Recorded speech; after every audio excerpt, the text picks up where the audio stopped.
Hamas, حزب اللہ اور یمنی حوثیوں نے اسرائیل کو چاروں جانب سے گھیر لیا اور صہیونی ریاست پر تابڑ توڑ حملے شروع کر دیے۔ لبنانی جنگجو تنظیم حزب اللہ نے جنوبی لبنان سے اسرائیلی فوجی ہیڈ کوارٹرز پر میزائلوں سے حملہ کر دیا۔ اسرائیل پر حملے میں حزب اللہ کی جانب سے 55 میزائل داغے گئے۔ حزب اللہ کی جانب سے داغے گئے 35 میزائلوں نے فوجی تنصیبات اور 20 میزائلوں نے فوجی اڈے کے گرد و نواح کو نشانہ بنایا ہے۔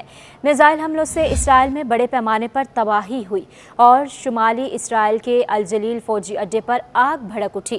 3 اسرائیلی فوجی جہنم واصل ہو گئے جبکہ متعدد زخمی بھی ہوئے۔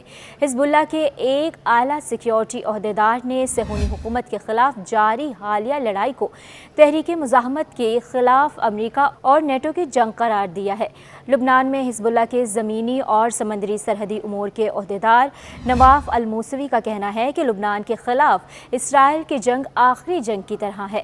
انہوں نے کہا کہ حزب اللہ اسرائیل کے ساتھ زمینی جنگ کے لیے تیار ہے اور اس نے اس کا طریقہ کار پہلے سے طے کر لیا ہے۔ نواف الموسوی نے کہا ہے کہ ہمارے خلاف زمینی جنگ میں قابضین کو کبھی بھی برتری حاصل نہیں ہوگی۔ انہوں نے یہ بات زور دے کر کہی کہ اسرائیل امریکہ کی رضامندی کے بغیر جنگ شروع نہیں کرتا اور آج بھی ہم دراصل امریکہ اور نیٹو کے ساتھ لڑ رہے ہیں۔ دوسری جانب یمن کے حوثیوں نے بھی اسرائیل پر بیلسٹک میزائل سے حملہ کر دیا۔ حوثیوں کی جانب سے داغا گیا بیلسٹک میزائل تل ابیب کے قریب گرا جس کے باعث کئی اسرائیلی ہلاک اور 9 افراد زخمی بھی ہوئے ہیں۔ غیر ملکی میڈیا کے مطابق یمن سے آنے والے میزائل کو روکنے کے لیے اسرائیلی فضائی دفاعی نظام فعال کیا گیا تھا جس نے یمنی میزائل کو گرانے کے لیے بہت سے راکٹس داغے، مگر اسرائیلی میزائل حوثیوں کی جانب سے داغے گئے میزائل کو گرانے میں ناکام رہے۔ میزائل اسرائیل کی حدود میں داخل ہوتے ہی اسرائیلی دفاعی نظام کے تحت سائرنز بجنا شروع ہوئے اور حملے کے خوف سے ایک ہی وقت میں لاکھوں اسرائیلی ملک کے مختلف حصوں میں قائم کی گئی محفوظ پناہ گاہوں کی طرف دوڑے۔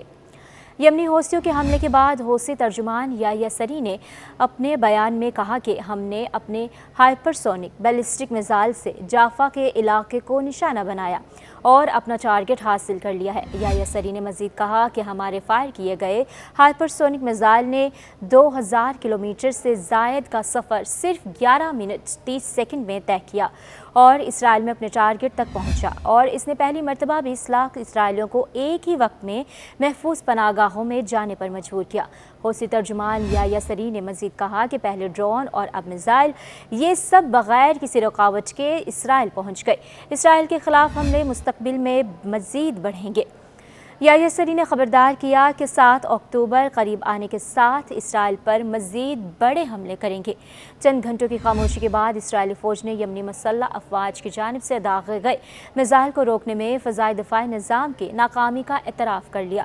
اسرائیلی فوج نے ایک بیان میں کہا ہے کہ ابتدائی تحقیقات سے پتہ چلتا ہے کہ حوثیوں کی طرف سے لانچ کیا گیا راکٹ آسمان میں پھٹا اور اس کی باقیات تل ابیب کے بن گورین ہوائی اڈے کے قریب مادین میٹر اور اسٹیشن پر گرے۔ واقعے کے بعد کفر دانیال قصبے کے قریب آگ بھڑک اٹھی۔ یمنی فوج کے میزائل کو ناکارہ بنانے میں ناکامی کا اعتراف کرتے ہوئے کہا گیا ہے کہ میزائل کو ناکارہ بنانے کے لیے فضائی دفاعی نظام ہتس اور آئرن ڈوم کی طرف سے جو کوششیں کی گئی ہیں ان کے نتائج کا جائزہ لیا جا رہا ہے۔ یہ بیان ان میڈیا رپورٹس کے بعد جاری کیا گیا ہے جس میں کہا گیا تھا کہ اتوار کی صبح ایک میزائل تل ابیب کے قریب گرا ہے جس کے بعد اس مقام پر آگ بھڑک اٹھی ہے۔ انصار اللہ یمن کے محکمہ اطلاعات کے نائب سربراہ کا کہنا ہے کہ اسرائیل پر ہمارا میزائل حملہ واضح پیغام کا حامل ہے کہ فلسطین کی حمایت میں ہماری کارروائیاں پوری قوت کے ساتھ جاری رہیں گی۔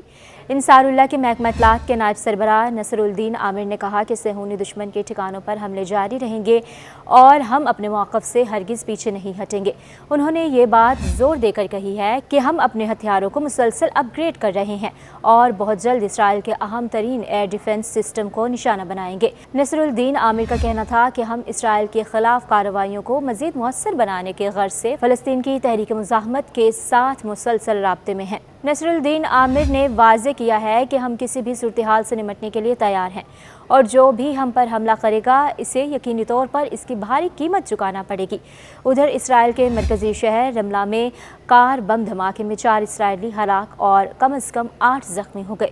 مقامی ہسپتال صاف حروف میڈیکل سینٹر کے ترجمان نے بھی 4 اسرائیلیوں کی ہلاکت کی تصدیق کرتے ہوئے کہا کہ زخمیوں کو طبی امداد فراہم کی جا رہی ہے۔